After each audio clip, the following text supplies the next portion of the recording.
Hi and welcome back to ADSR Pro with me, Mike Smith, on creating a track from scratch. This is going to be the final video that we do on this particular track, I think. Like I said, it's not a complete 100% original and everything finished and polished track, but what we're going to do now is have a quick playthrough, show you a couple of things that I'd probably put on the master channel, and then the next video will be just sort of questions and answers. So let's just have a quick playthrough. As you can see, I've just put a few extra effects in. Nothing major, and I will show you all the used automation.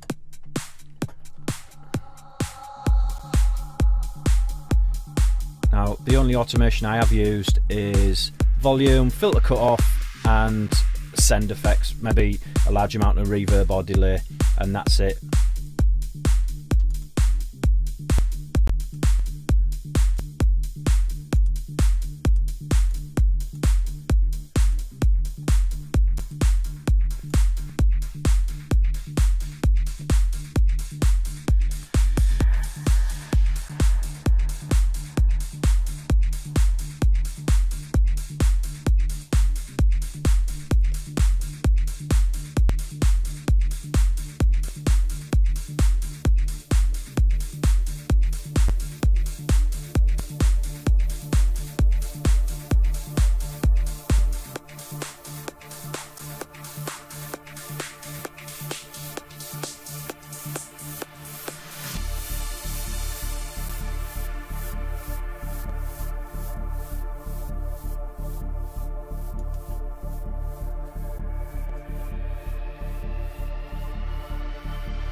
So there you go, that's roughly the track. Yeah, there could be a lot more work in there, a lot more effects.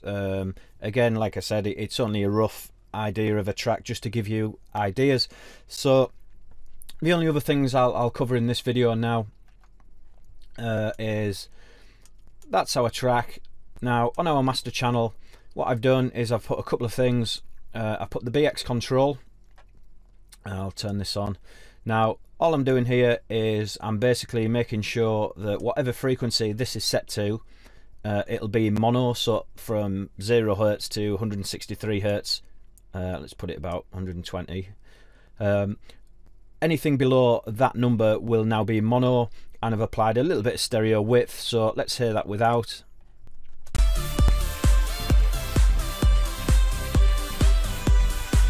Let's hear it with.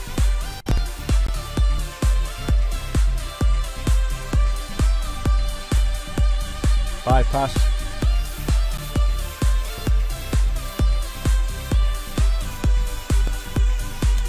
Very subtle, but as you can see there, the correlation is right. When it's up here in the green, it means, you know, that it's better. Bypassed on. So also what I've put on is a multi-band compressor. So I'm using the Waves C6. So let's just turn this on. I am just using a preset and I've tweaked it a little bit to suit my needs. So let's hear it first with it off. Now on.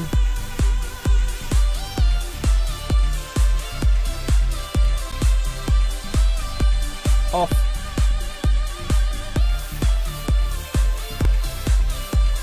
You can hear there with it on, it's tightened everything up a little bit. The bass is a little bit more solid. It's cleared the mid-range up and the highs, made them a little bit brighter. So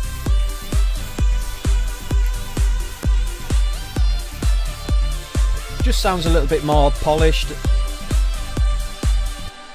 Now what I'll get you to do now is turn your monitors down, or turn the volume down on the YouTube video, because what I'm going to do is use the invisible limiter and bring the whole track up to sort of digital 0, but the limiter will kick in before it hits that. So turn your monitors down.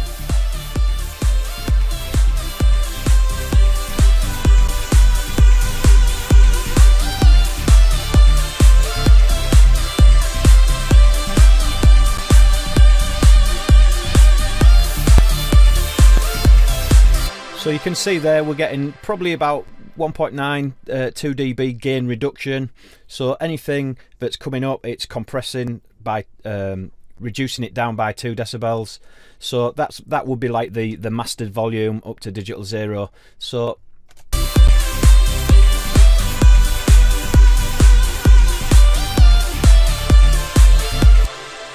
what I'd do then would be to export the track, and that would be my finished, polished master, if you like.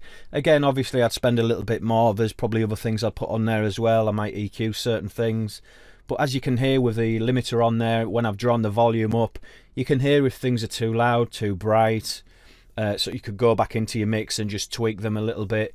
That's why, like I said, I always have the limiter on the master track, because then I'll put it as if it's I'll put the limiter on and fully gained up and getting the right amount of gain reduction, and then I can hear my track as if it was mastered, so I can hear anything that's wrong or not sitting right in the mix, or too bright, too dull, stuff like that. So let's have a quick listen from here.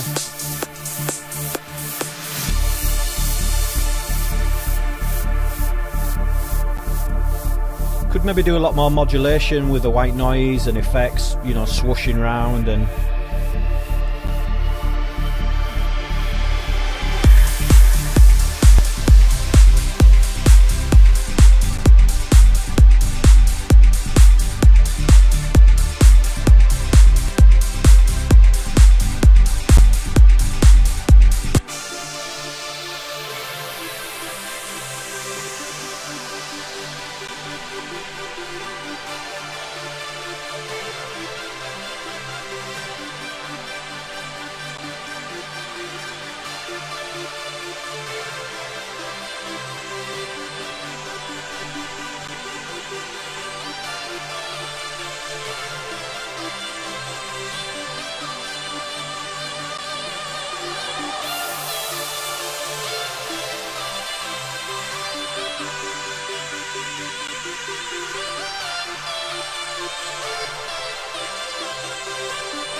So there you go, that's the track completed.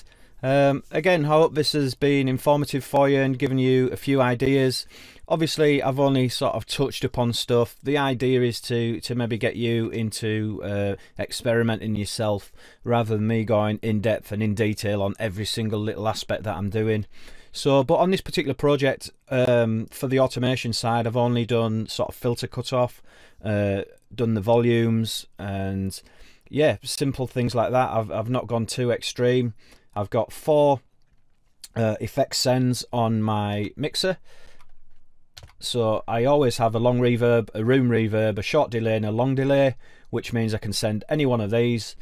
Certainly for the room reverb, it's nice to send the majority of these things because it makes it a lot more cohesive and gel together a little bit better. I will explain a little bit more about this in the final part of this tutorial. So until next time, if you like what I do, please subscribe to my channel. Until then, bye bye.